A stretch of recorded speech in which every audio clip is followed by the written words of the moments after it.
In this video, we apply NTFS permissions to an Azure Files SMB share with Windows AD.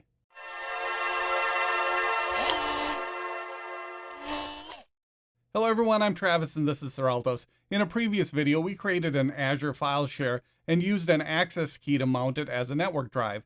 That works and it may be fine for some use cases, but many of you want to use Windows AD NTFS style permissions to control access to file shares. That's what we configure in this video.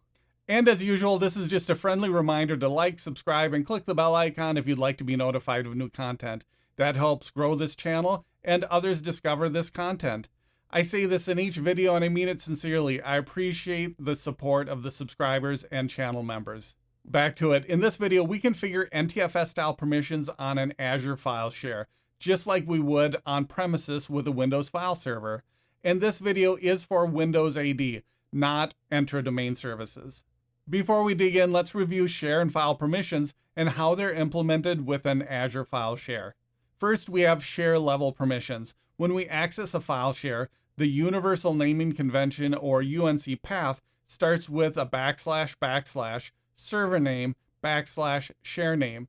This is the access point for the files and folders in the share. In a Windows environment, we have permissions on the share and NTFS style permissions on the files and folders in the share. Let's say we have a share called data and there are folders in the data share called sales, marketing, and engineering. Users access data over the network by connecting to the share on the server. There are share level permissions that define who can access the share over the network. Let's say, for example, a group called data team has read-write access to the share. Then we have folders in the share. If we just relied on share level permissions, everyone in the data team group would be able to read and write data to all folders in the share. But we can also use NTFS style permissions on folders and files in the share. So for example, only the sales department gets read-write access to the sales folder, the marketing department gets read-write access to the marketing folder, and so on. If there are overlapping permissions between the share and NTFS permissions, the most restrictive wins. Now the data team group can access the share with share level permissions, and access to each folder in the share is controlled by NTFS permissions. In an on-premises environment, we can leverage Windows AD users and groups for share and NTFS permissions. When we use an Azure Files share with access key authentication, it works a little different. Let's take a look. Here we are in File Explorer. This computer has an Azure Files share mounted with the access token, just like we did in the previous video. There's also a folder called test in the share. Let's try to modify permissions. We'll right-click on the share and go to Properties, Security, and we'll edit. Let's try adding a user. We get an error that it can't determine if the computer is joined to the domain. We can add another folder to the share. Let's go to Properties on that. We'll go to Security and again try to edit. And if we try to add a user, we get a similar message. So what happened? We used the access key to connect to the share. That gave us rights to modify the content, but we couldn't modify permissions. Here's the issue we face. With a Windows file server, the server is joined to the Windows AD domain. Azure Storage accounts are not joined to the domain, so they have no way to know about users and groups we may want to assign permissions to. Also, share level permissions with an Azure Storage account are not handled with Windows AD permissions. There are objects in Azure that requires RBAC roles to the share. This means the users and groups we assign share level permissions to need to be replicated to Entra ID. That's enough of a background. Let's talk about how we get this to work. First, we need an Azure Files Standard or Premium share. The example coming up works in both cases. Check out my previous video if you need help setting that up. The users we're assigning permissions to need to be replicated to Entra ID.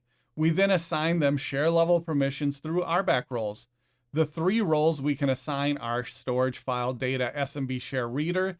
This role can read data in the share. SMB Share Contributor. This role can read and write data on the share. And SMB Share Elevated Contributor.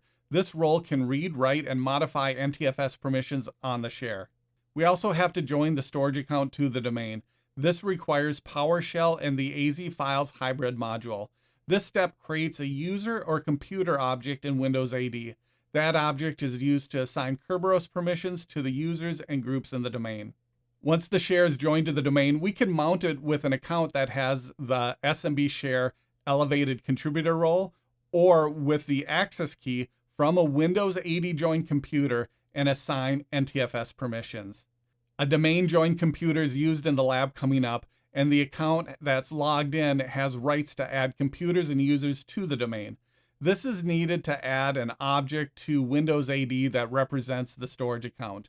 We also need to log into Azure with an account that has the storage account owner, or the contributor role on the storage account.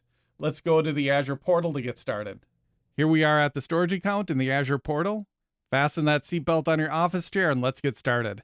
And we'll get started by going to our share and assigning the share level RBAC role.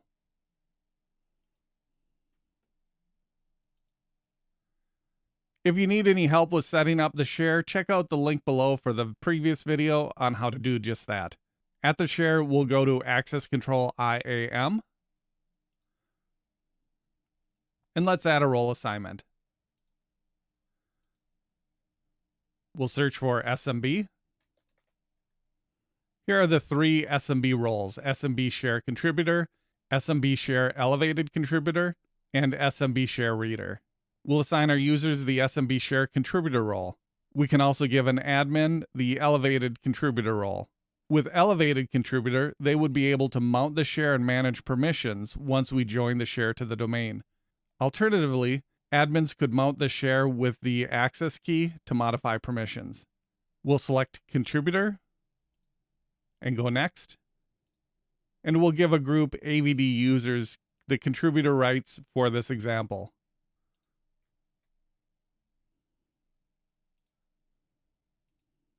A common scenario for this type of file share access is FSLogix, but I'm just selecting a group kind of at random for this example. We'll go Next and Review and Assign. And we'll add another role. For this example, I'm going to give a storage admin account SMB Elevated Contributor rights. So again, we'll search for SMB. I'll select Elevated Contributor. Next. And I have an account used to manage storage. For this example, I'll select Storage Admin. And again, you could skip this step and just leverage the access keys to mount the share if you need to modify permissions.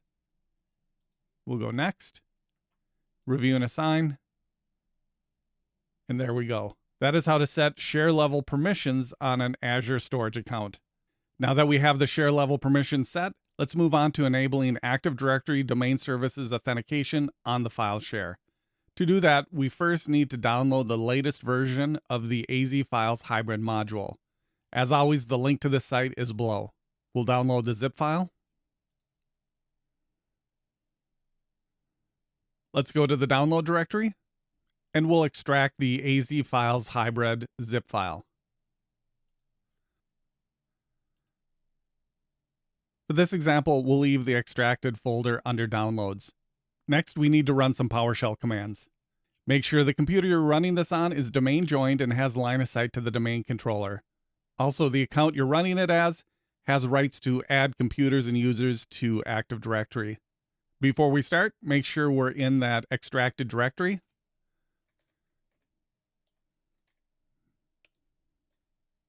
And of course, a link to the script is located below the video. We'll start out by setting the execution policy to unrestricted.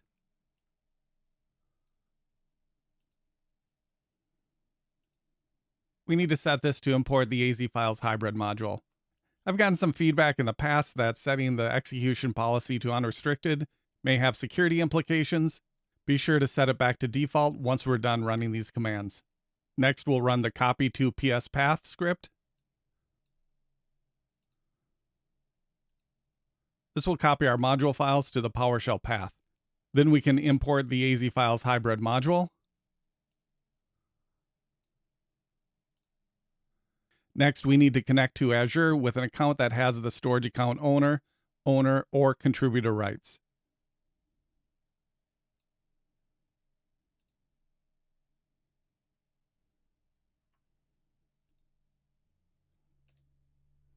Follow the prompts to connect to Azure.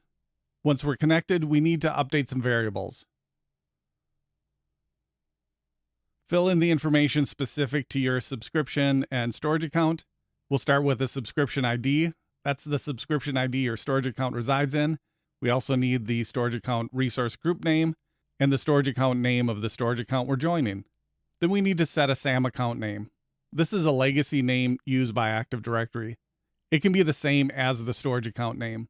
Next, we need to define a domain account type. The default is computer. We can use a service login account also. For this example, we'll leave it set to computer. This account represents the Azure Storage account in Active Directory. No computer will log into this account, but it's needed for authentication to work. Some organizations use an automation process to remove old accounts. Make sure whatever account is used is excluded from any automated removal process. We can also specify an OU for the account. Let's highlight this information and run it to add it to memory.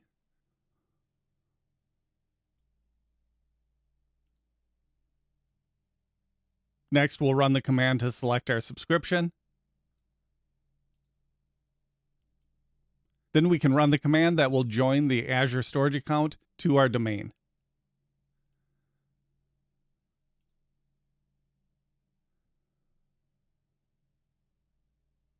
That does it, and it looks like it was provisioned successfully. If we run into problems, there's a debug command we can run. And at the end, we have a couple more commands we can run if we want to verify it's been joined to the domain. That defines a storage account. This will get the directory options. It's set to AD, and this will show the Active Directory properties. And under domain name, that's the domain we joined it to. Next, let's mount the share with the account key and set the NTFS permissions. This example will use the net use command to mount the share. It will mount it to the Z drive, and then we'll pass in the UNC with the storage account name and share. Then the user is localhost at the storage account name, and then we add the access key at the end as the password. We'll run that. You can also go to the share in the Azure portal and use the connection option to get the PowerShell script that will mount the share. Both options will work. Let's go into File Explorer. From File Explorer, if we right-click on the share, go to Properties, Security, and we'll edit. Let's add a group.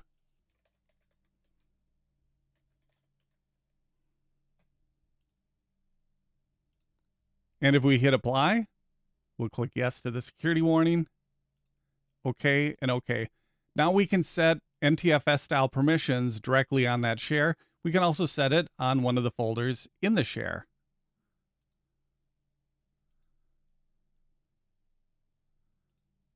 So for example, if we wanted to disable inheritance and then add our group, we can give the AVD users full control and apply.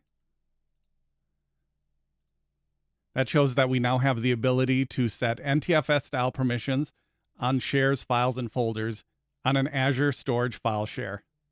Okay, and one last thing before we're done. We're going to mount the share on a client that has rights to access the share. We're using the net use command again, passing in the drive letter, and then the UNC path to the share. Notice we're no longer passing in the access key for authentication. This is a domain joined client with a user that was a member of the AVD user group that was assigned to the share. So let's run the command. That completed successfully. Let's go to File Explorer. We'll make this bigger, and there's our share. And we can go into New Folder and modify the contents in it.